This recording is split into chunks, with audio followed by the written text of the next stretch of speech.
Là, les abeilles qui s'intéressent au sucre, surtout quand il est frais. Tout le monde s'intéresse au sucre, même le frelon. C'est un petit frelon celui-là.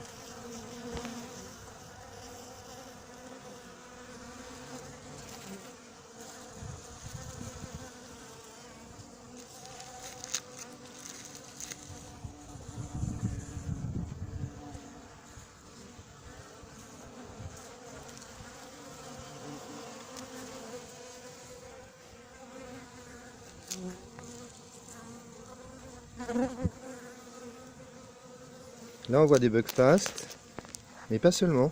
On voit aussi des abeilles noires. Ce côté-là, c'est plus visible.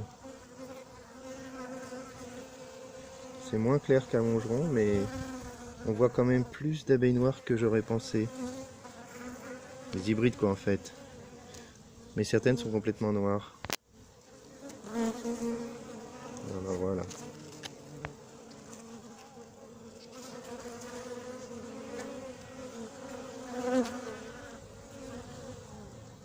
Beaucoup moins quand même. Mais dans l'ensemble, je pense qu'on peut dire que les buckfast elles tiennent pas dans la durée en fait. C'est vachement bien. En fait, si on faisait rien, je suis sûr en très peu de temps, en 2-3 ans, il n'y aurait plus aucune buckfast en fait. C'est quand même intéressant. Hein. C'est intéressant à comprendre. Les buckfast ne survivent que parce qu'elles sont réinjectées tous les ans par les professionnels et les amateurs pas éclairés.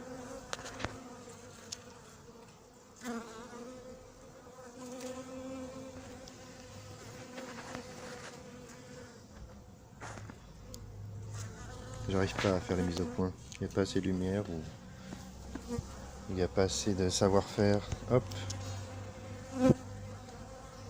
Bon bah elles se nourrissent. Hein. Elles prennent la nourriture.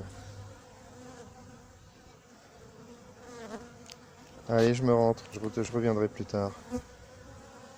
Donc point de vue tente, c'est le dernier modèle fabriqué par Mustapha.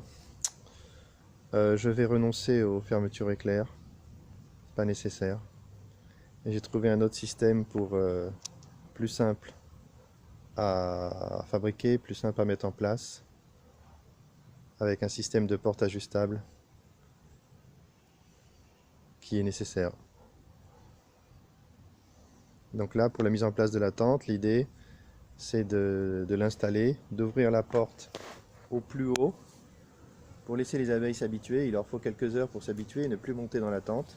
D'ailleurs, c'est intéressant parce que quand elles connaissent pas encore la tente et qu'elles sortent de la ruche, on les voit certaines montent directement et on les voit qui sortent et qui se retournent pour regarder la tente. Comme si elles remarquaient qu'il y avait une modification dans la ruche et qu'elles jetaient un coup d'œil derrière pour être sûr de bien la reconnaître et revenir après. Donc ça, c'est sûr qu'au bout d'un moment, elles le feront plus. Quand elles connaissent bien le dispositif, elles le font plus et probablement qu'elles sortent plus directement pour ne pas perdre de temps. Donc il faut quelques heures, mais 24 heures peut-être, pour que les abeilles s'habituent bien à sortir tout droit et éviter de se retrouver en haut des tentes.